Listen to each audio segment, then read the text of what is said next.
Time is simply how you live your life. How you live your life is how you look at success. How you live your life is the story that you repeat to yourself every day. How you live your life is the story that you tell other people by your conversation and your actions. So the operative question for the day is, what time have you got? Well, we can all see by the clock that it is Project Eli time once again, where we seek to educate, lead, and inspire. I'm Eli's dad, your master of ceremonies, and you are once again invited to eavesdrop as I chit-chat with Eli, my number one son. You know, big guy, how people live their lives is the story that they believe about themselves. Sometimes things are so simple that we fail to understand them. Let's take time, for example. It always amazes me how people take such pride in declaring that they have so little time. Why is that a badge of honor? If you stop and think about it, the greatest achievers in the world have exactly the same amount of time that you do, don't they? How is it that they're able to accomplish so much while others merely have enough time to complain about how they don't have enough time? Today, we're going to break down time in 4 parts. Here is what is unique about this breakdown. We're going to find our solutions to this time problem within the word itself.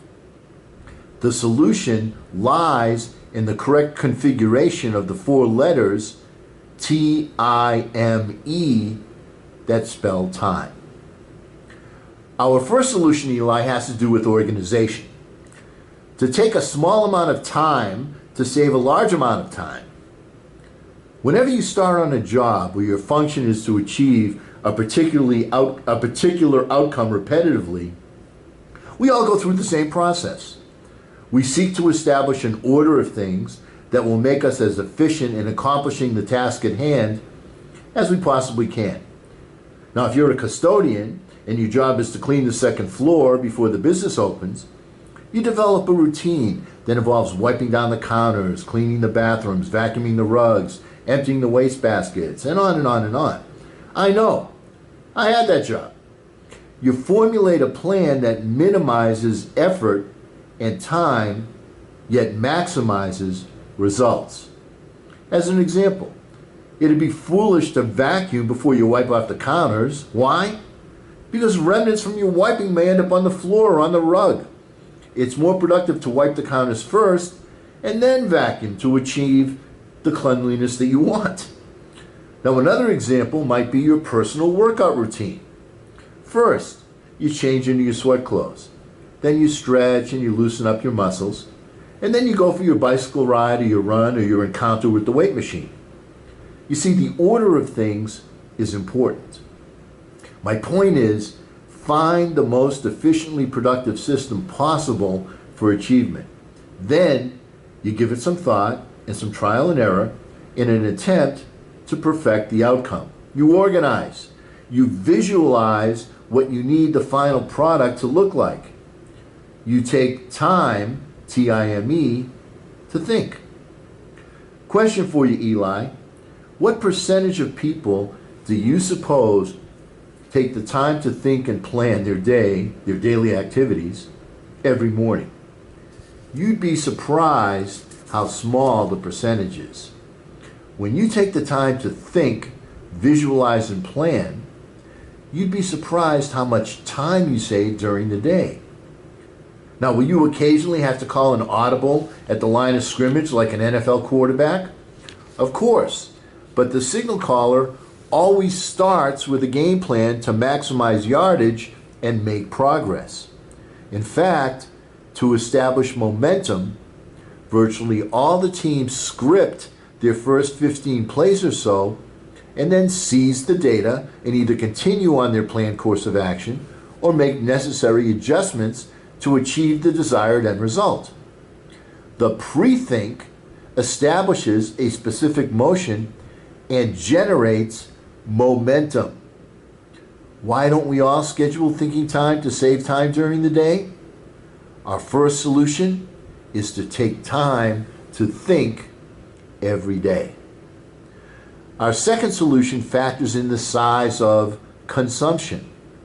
Now, just as we don't want to bite off more than we can chew, literally, we don't want to attempt to climb up a ladder 4 or 5 steps at a time. In your attempt to skip too many steps at once, you lose control.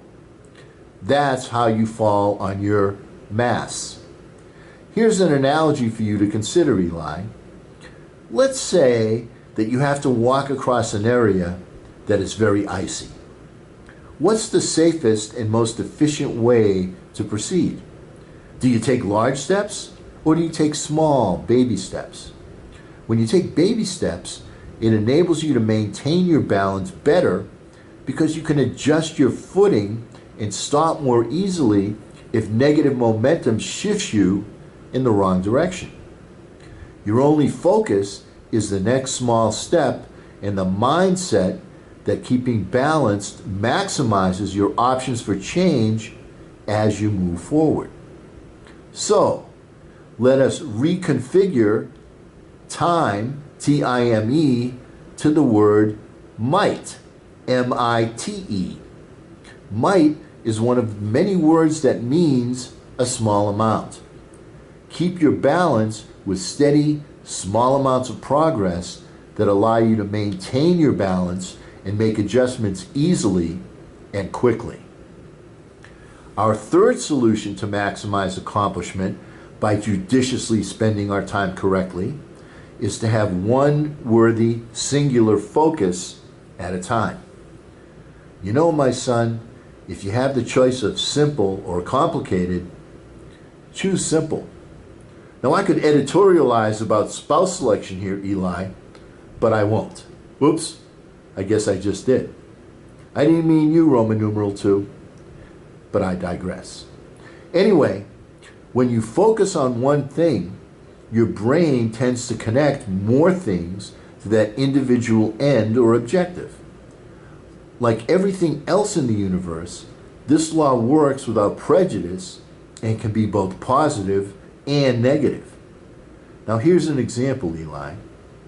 At one time in your life, my son, you will find yourself being told to make like a bakery truck and haul buns by a woman whom you love and whom you thought loved you until the end of time. You will be heartbroken. Sorry, it happens to everybody. When it does happen to you, your thoughts will be consumed with your lost love and you will sulk and feel sorry for yourself. Not only that, but everything you see, feel, smell, touch, and hear will remind you of her. That song on the radio, that was about us. The aroma of food, that was her favorite dish, or she hated that dish. Or that piece of cheese looks just as she looked when she came out of the shower. Or to be more accurate, the screech of those tires sounds like her voice complaining about, and then, well, you can fill in the blank here. Now, I don't mean to sound bitter. My point is that singleness of thought and purpose makes you associate virtually everything with that one item, both negatively and positively. So if you are looking for the most productive way to achieve through creative ideas in your mind, focus on one objective only. As Bruce Lee said, the successful warrior is the average man with laser-like focus.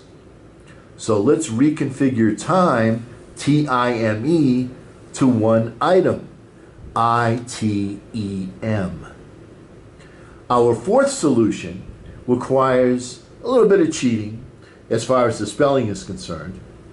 Let's change the configuration of T-I-M-E to two words, I-T-M-E, or it's me. When you want to see who's responsible for success or failure, There's only one place to really look, Eli. The mirror. Eli, we had a conversation the other night that was more enlightening for me than it was for you. Now, you're 14 as I write this, so why can't you act like a mature adult? I guess it's the same reason that an infant cries and acts like a baby. You're a teenager and a baby is a baby. Don't expect someone to act in an unnatural manner.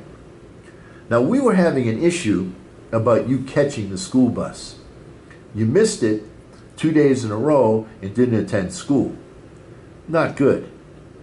I inquired as to the why and because, and your response was as follows.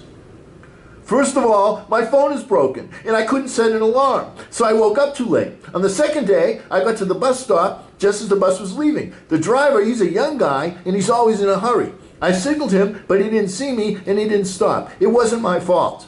Mom could have driven me to school, but she had to take her walk for 40 minutes and then go to work. She didn't wake me up and she didn't drive me to school. It wasn't my fault. I tried to explain the absurdity of the fact that you have one single responsibility each day, and that is to get your butt up and go to school. I don't want to hear excuses. Figure it out. Figure out how to get the job done. I don't care how you figure it out, but figure it out. Eli, you're in an age where you want to assume more and more responsibility when it's convenient to a particular cause that you want. It won't be too long before you're going to want to drive the car. A significant responsibility. Should we entrust the responsibility to someone that can't figure out how to get to the school bus in the morning? Now, upon further review, as all parents do, there was reflection later.